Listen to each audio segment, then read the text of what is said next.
This podcast is brought to you by Penji. Penji is a creative subscription service that gives you access to pre-vetted, agency-trained creatives from all over the world. From graphic design to illustrations to social media management and web development, it's all included for one monthly price. It's time to say goodbye to the hassle of searching for top-notch creative talent. With Penji, you get quality and consistency delivered right to your inbox every day, carefully crafted for you by humans. So meet your new creative team today. Head over to penji.co for more and enter the coupon code located within the podcast show notes.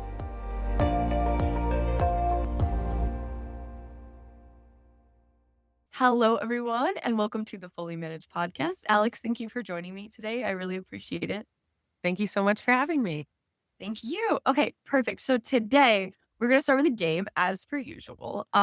This game is curated for you. I hope that you have fun with it. We went over it before, but for everyone that is watching, this game is called A Drink Here, A Drink There.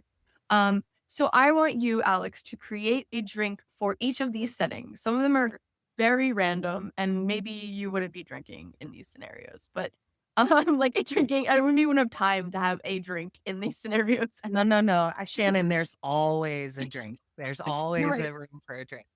I think that's why it will be fun. Okay, so first, the apocalypse. Okay. When you're ready. Well, as a sober person, I always joke that maybe the end of the world is when I decide to start drinking again. I wouldn't really. I've been sober for like 9 years, but These can be non-alcoholic or alcoholic. Totally. Yeah. Just in that particular scenario, they'll always be non-alcoholic for me, except maybe the end of the world. So maybe I would like, I'd probably do like a shot and a beer for the end of the world. That's perfect. Yeah. If I do drink, that's my drink because I'm not, I just like want to get it out of the way. Exactly. Form and function. Yeah, exactly. Okay. The next one. This one is more tame. An aquarium. Oh, I love that. Okay. I used to love those like really tacky fishbowl cocktails in college, like at the Korean restaurant, like karaoke, but we'll do a non-alc one. We'll make it blue. We'll put some like cute, there's some like pink gins you can get at our store. And I think obviously we throw in like gummy candy. Yeah. I love the gummy sharks. That's like the Yes. like if it has a gummy shark in it, I'm getting it. I'm done. Yep. Perfect. Okay. Next one. The moon. Oh, wow. How apropos after our girls went up in space yesterday for 5 minutes. Around. I think we'd have to do, this is kind of an old reference now, even old for me, but like a Fanta, maybe like an orange-based Fanta, because that was, or it was, what was the one all the astronauts drank? It's with I didn't question the Fanta Tang. thing. I actually don't know. Yeah, you're younger than me. It's called Tang. It was like the... Yes. Okay, I remember Tang. Yeah, so I would do like a Tang and sort of a Tang screwdriver. That's what I would do. Ooh, that sounds really good. I like that one. Favorite so far in taste. Definitely. Yeah, delicious. Okay, last one, a camping trip. Oh, how sweet. Okay. I'm always cold and I go camping a lot. So I'm thinking like hot toddy by the fire, which I do with non-alcoholic whiskey. My favorite brand right now is NKD. But yeah, some natural honey, a little black tea, and some whiskey, baby. That sounds so nice. It sounds so warm. I feel like I would feel very, very comforted. Cozy. That actually brings me to a question that I didn't have prepared, but I'm curious about. Mhm. Okay, so do these non-alcoholic beverages, do they give you that warm feeling that alcohol does when it goes down? Curiosity, I guess. Yeah, good question. Totally depends on the brand and Okay. the person, right? Because some people are able to like that, just the invoking the ritual, I say, gives you all the same feelings you get when you drink. For me, it's true. Like I loved your game because I feel like beverages really help anchor me in time and space. And I have a theater background, so it's like a prop. I love a prop and like it's such a prop. yeah, exactly. So, there's that aspect the kind of psychosomatic aspect. And then there's also like, there are whiskeys who add a bunch of heat elements to give you that like warming sensation. And then there's a whole other category called functional beverages that have nootropics or plants or supplements in them that make you feel. So there are some that have like a warming or a calming sensation. That is really, really cool. And I love that you said it as a prop because I always think of I like holding a drink. Yeah. Maybe if I like I might have a drink for 2 hours and not even touch it, but I just like holding a drink. Makes you feel safe.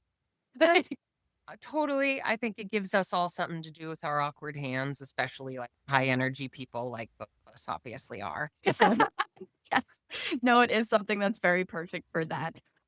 So I just wanted to, well, okay, I have a bunch of curiosity questions. So this might be like, Hey.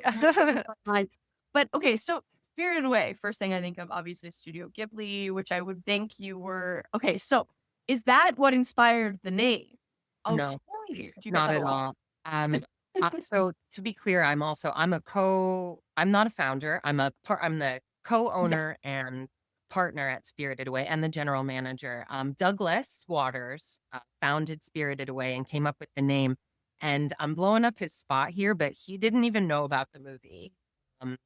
But he just thought it was a great name, and it is. And then It he is a got great asked name. he had so many customers who were like, Studio Ghibli, oh my God. And but yeah, no relation actually. But obviously, I mean, I freaking love that movie.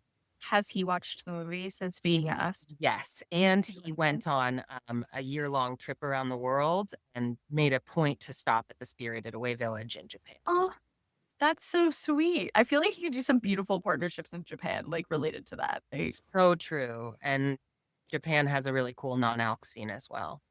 Yeah, no, definitely because of like Asian flush. Right. Yeah, that's very I think I found out a lot about that at my previous job because a lot of people there would get that and I didn't know it was like a genetic thing. That's like a lot of like Asian cultures are like less tolerant to alcohol, which I had no idea. Fascinating, right? It's very interesting, especially since I found out Irish people, which I am very have Awesome. a similar thing, but they're known for drinking, which is a very funny. Irish people just drink through it. Yeah, they just yeah, it's very I'm an Irish girl as well. We're McGuire's on all my mom's side. Yeah. I'm a Donnelly, so I Okay. Well, they're everywhere. yeah. But so I want to know more about, and I'm sure the audience would love to know, about your background in coming into this field. I think that would be something that. So I'd love to hear your story if you could share. Okay, I'd love to. Thank you for the opportunity. I'll try to keep it concise. It's pretty random. I think I'm like a good example of just being opportunistic and No, that's awesome. saying yes even if you don't know how to do the thing yet. So I went to acting school in Boston at a very fine conservatory. At the time, I graduated in 11. Joined a traveling Shakespeare company and performed Shakespeare for all sorts of audiences, 2,000-person audiences. The biggest stages in Nashville and New Orleans and DC, all over Mississippi, the Midwest as well, South Dakota. We also performed at like prisons and libraries with like 2 people, so it's super varied. And then I moved to New York City and maybe a trigger warning for some people, but I lost my way. Acting, the business was really, really hard, a lot of rejection. I wasn't in school anymore. I got into the service. I had had jobs all through college, working at coffee shops and restaurants. So I went back to the service industry. Big part of the service industry for a lot of people is drinking and the camaraderie you have with your fellow suffering servers. And it's Yes. a job, and the drinks are a huge benefit, especially if you're young and poor. So I really leaned into that. Kind of lost my way. I pulled a geographic, which some people will understand, which is moving to solve your problems, which never worked. So, yep. Wherever you go, there you are. So I found myself in Seattle, Oh, I love Seattle. Me too. What a beautiful city. I was there because I have some family there. So I was Awesome. leaning on them and working Seahawks stadium bar during the Russell Wilson years. That was really crazy. Um, Awesome and sounds horrible at the oh, it same was so time. horrible. Yeah.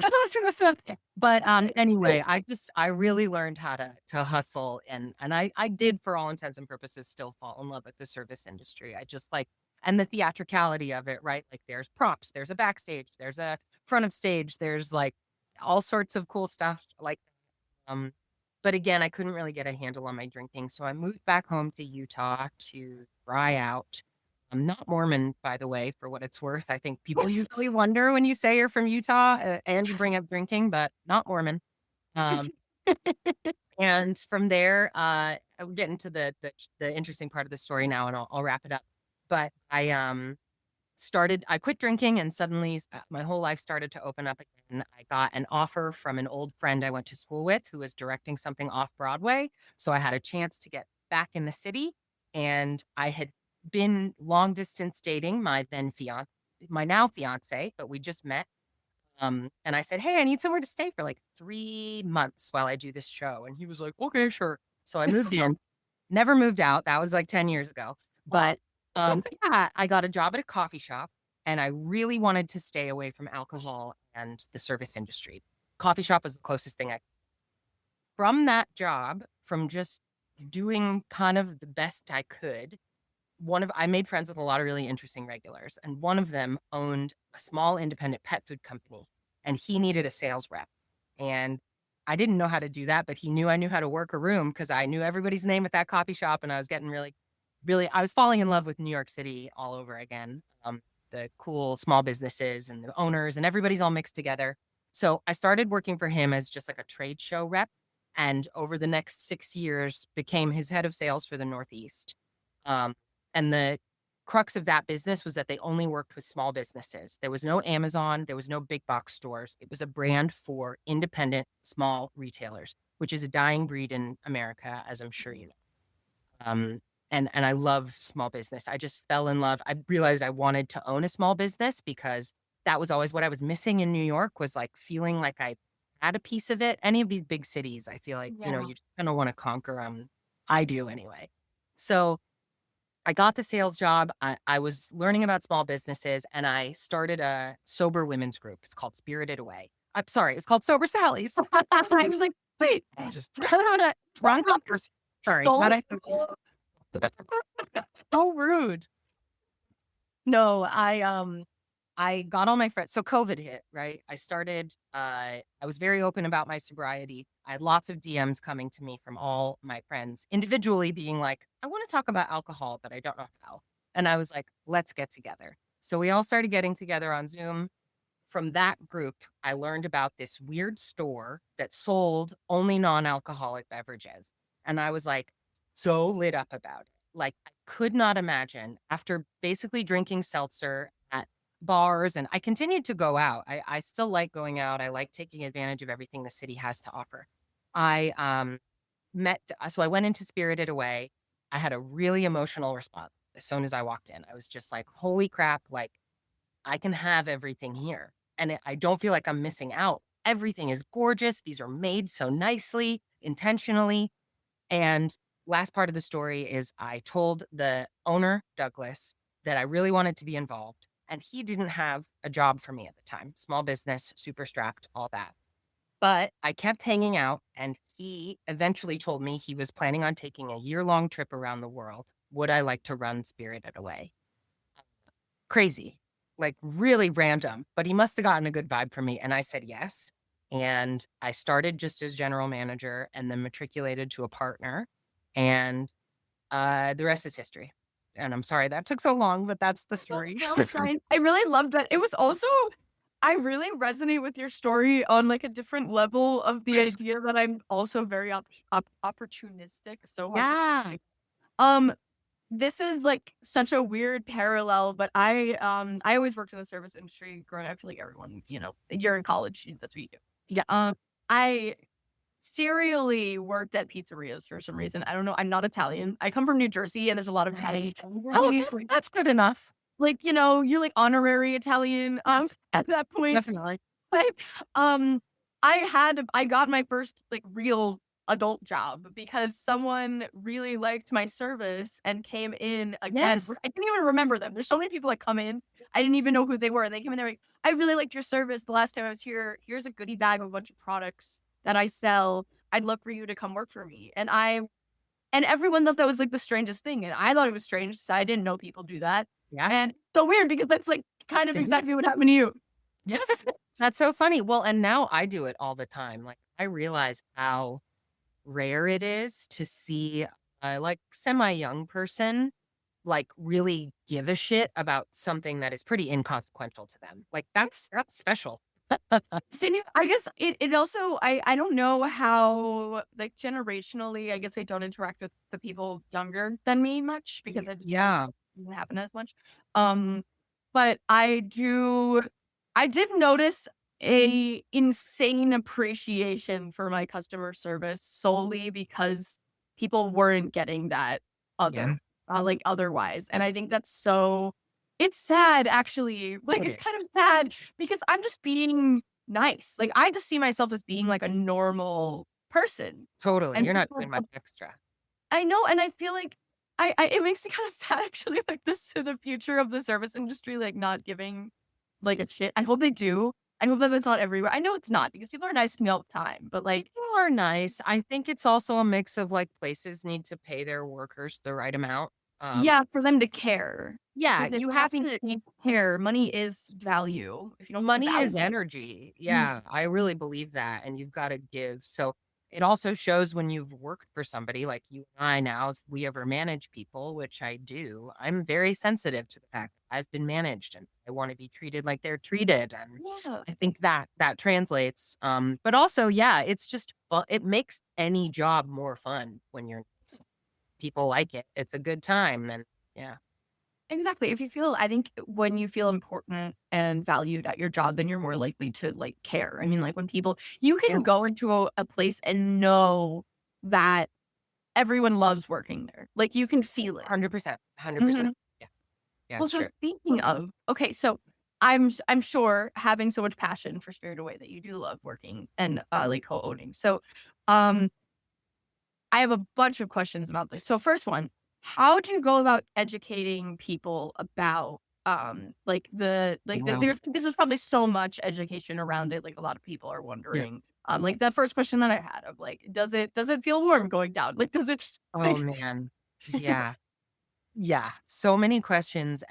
Education is the name of the game at Spirited Away. And it's why in all premium retail, like this is the same in dog food. It's the same with shoes. It's the same with anything. If you want to nerd out, you need to go to the specialty store where the nerds work, right?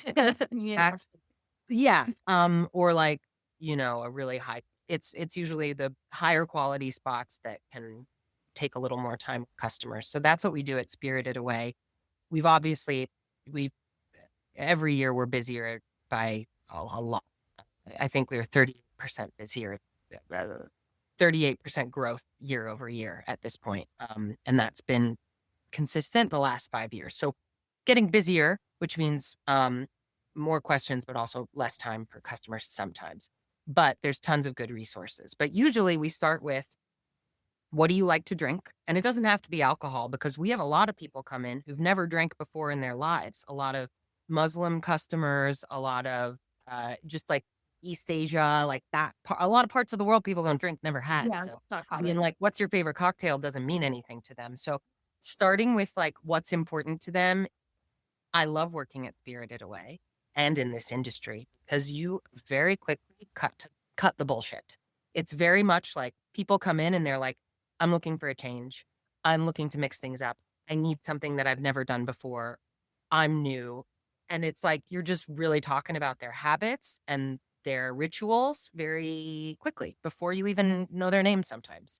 Um, but yeah, it's a lot of equating what you do know about beverage and liquids that they enjoy and then finding a way in because we have about 230 products at Spirited Away right now, which is a wide selection. It is by no means the whole selection. There's thousands of products. We get dozens of samples, as do all the non-alcoholic bottle shops. These like sort of specialty educational hubs. There's lots of us around the country now. That is really well. One, that's lovely to hear because I think that is there's so many reasons that people don't drink, whether it's sobriety or religion or just the stage of their life that they're in, and or they do drink and they just like not like drinking things that are like drinking but not drinking. 100%. That's it exactly. And so it's really nice to know that there's so many options out there too.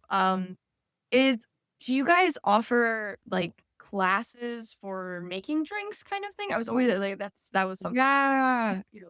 That's such a good question. We've hosted cocktail classes in the past. Oh. Usually we pair with brands and they lead them and they base it around their drinks or their liquids, their spirits. Spirited Away.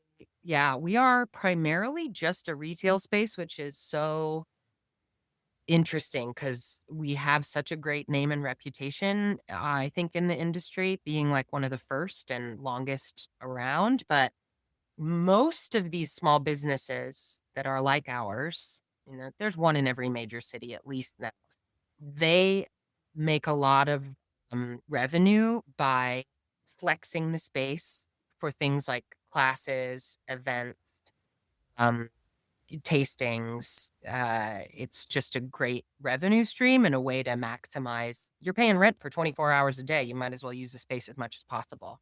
Spirited Away doesn't do as many of those. We found because of us being in downtown Manhattan, we can kind of act as like a flagship. So we actually do more like brand activations in the space, which has been, I'm sure you talk about those all the time on this podcast, but it was a big learning opportunity for me and a cool one and cool to see. How are you able to choose the brands that you want to work with? And knowing that so many come up to you, like how do you narrow it down? What's like your thought process when doing that? That's a nice question. We are very blessed to have a lot of inbounds. And as someone who also works in the field selling this stuff, one brand in particular, Pentire, into bars and restaurants, I know how fucking hard it is. We can I know. like it. So I know that outbound life. I know the inbound life. It must be sad to like have to say no when you know how those It is. feel. I do it, but I also know it's just business, and I hope they know it. But I always try to be kind and to give a real response, and I always respond, even if it's like a week or two later. I always try to respond. That actually reminds me of something. But we, first it has to taste good and fill a need. I really choose now based on a number of factors: flavor, scalability, like can they afford to we only have to service downtown New York City, but a lot of our customers are international or visiting. So it's great if a brand has more brand awareness and market expansion than that, but it doesn't have to be. We have a lot of craft brands that only do New York City right now. I'm really looking for something that's different. A founder that's really passionate and cool and wants to be involved in the retail experience, and like a story. Hopefully a true story. If it's really good and made up, that's also fine. But I mean, like you're not gonna get caught for the made up. Yeah, go off, sis. You're not into acting. I mean, like you're good at it. Entertain me. But I think there are so many duplicative brands right now, like seriously thousands, that the story and that stuff has to be captivating for us to sell it to our customers. Yeah. No, that makes a lot of sense. Is there any part of like the non-alcoholic industry that is saturated? Like is there like one specific part of it that's like really there's so much coming out right now or like anything like that? I'm just out of curiosity. Your questions are so good and like insightful, I think. Yes, there are. I see the bitter red. This is very specific, but the bitter red aperitif category. Oh, that's so interesting. It sounds random, but I'll tell you why. It's because it's a beautiful color, so it just Mm. looks great in bottles. And bitter factor is one of the closest things you can get to the piquancy of alcohol, like that Mm. um, bitter aperitivos. You pace yourself with them. You don't slam those, so they're really attractive as like a proxy. Um, there are so many, and I'm kind of bored of it, to be honest. I think they've been done amazing. They're great. I don't think people should stop innovating, but I think we also like, I want to see a little more interesting stuff. There's also like every beer has been Mm. made, but Yes. 'Cause non-alcoholic beer is even big in like the big beer industry. yes, Like I know even my sister would drink non-alcoholic beer, like not knowing about all of these other yeah, options they have. exactly. Mhm. Athletic Brewing did a lot in the industry. They were acquired in part by Dr. Pepper a couple years ago. So they got that DP money and they did a Mhm. Super Bowl ad. And I always talk about this Super Bowl ad because it was awesome in how sort of understated it was. I don't know if you remember, it was 2 years ago. I don't watch football, but I watched it.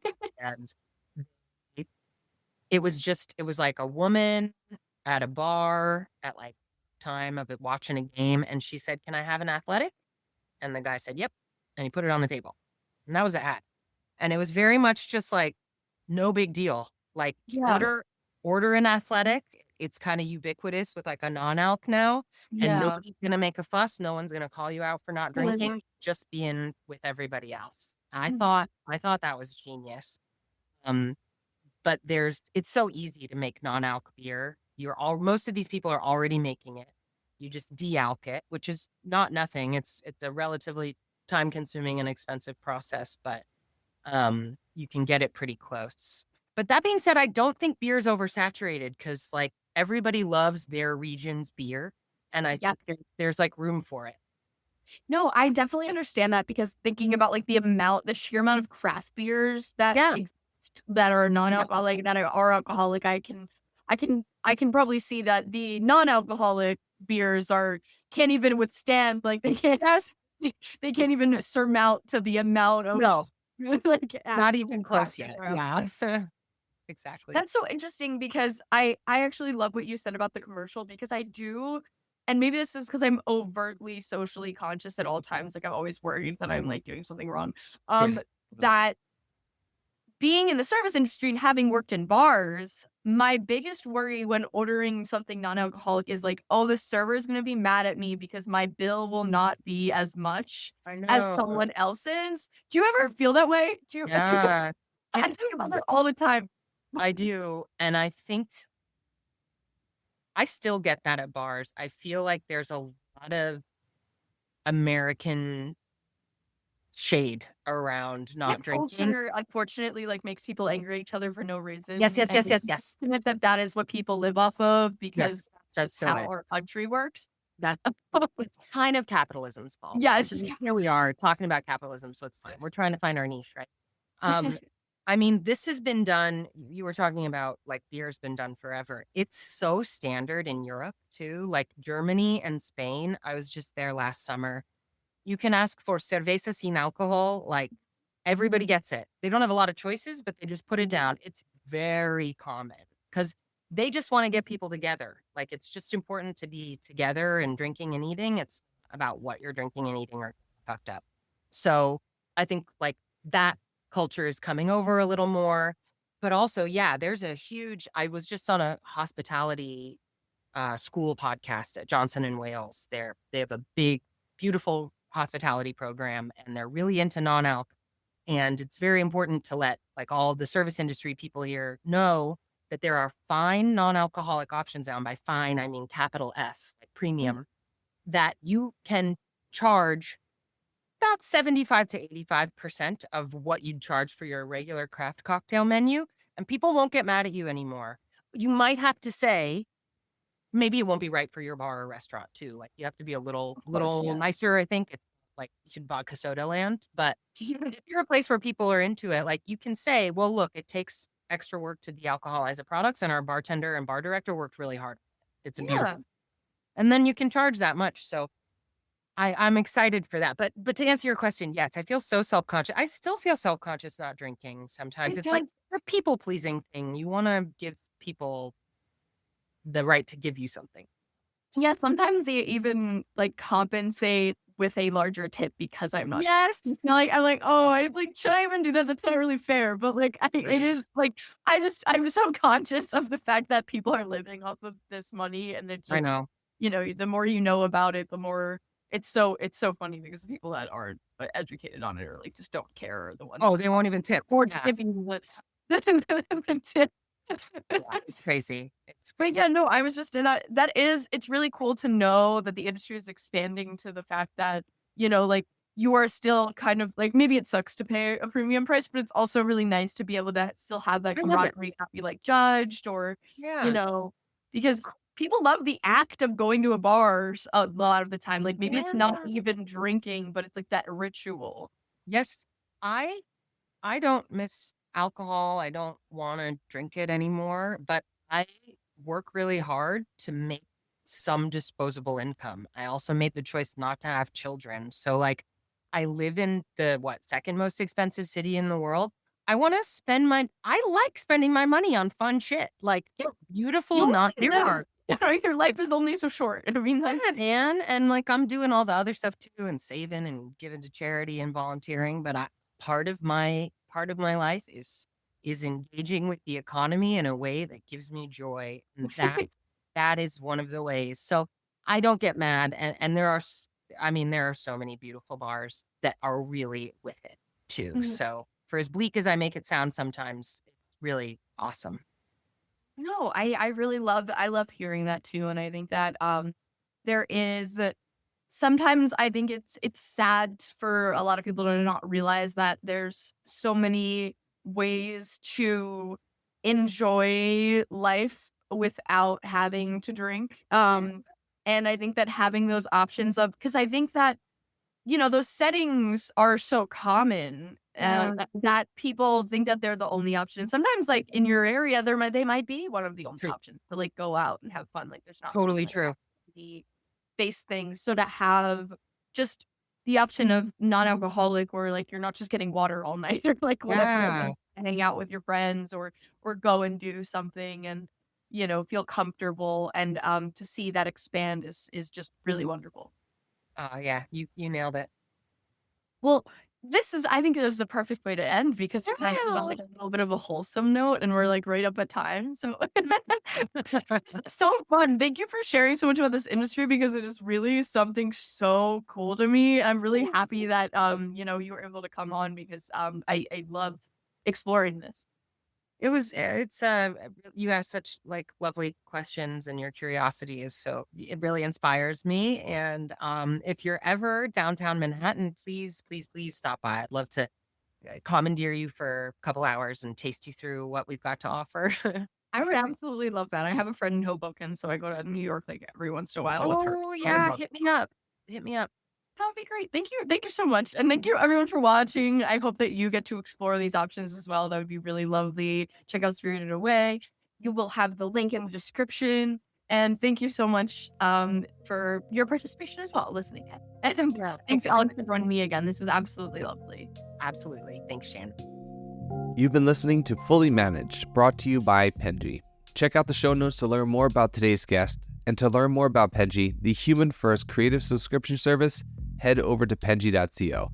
And by the way, if you're still listening, it would mean the absolute world to us if you were to share this podcast with a friend and, of course, subscribe.